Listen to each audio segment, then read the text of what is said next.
And here it is, finally done. This is a project that I was inspired by the video game Borderlands.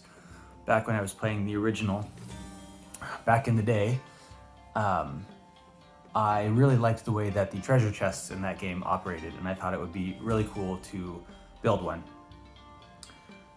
More recently, when I was working on this project, I went back and watched a video of how they actually work, and the mechanism in the game is far too complicated for my skill level to build, but I was able to modify it slightly and make this.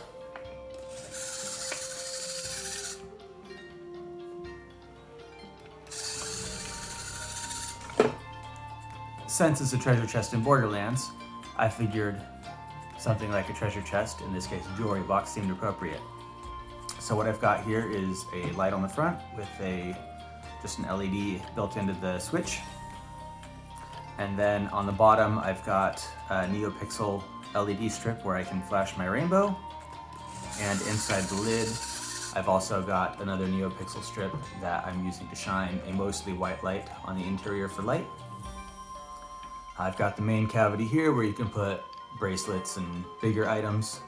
I've got these two rotating drawers that you can put rings and earrings and stuff in. And then on the inside of the lid, I've got these bars and the hooks that you can use to hang a necklace.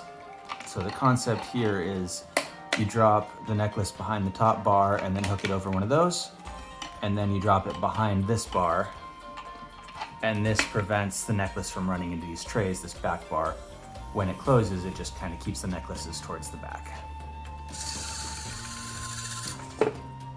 Anyway, this project was pretty difficult, but a lot of fun. And if you're interested in finding out about more, you can check out the build log document, which I will link to in the comments. Thank you for watching.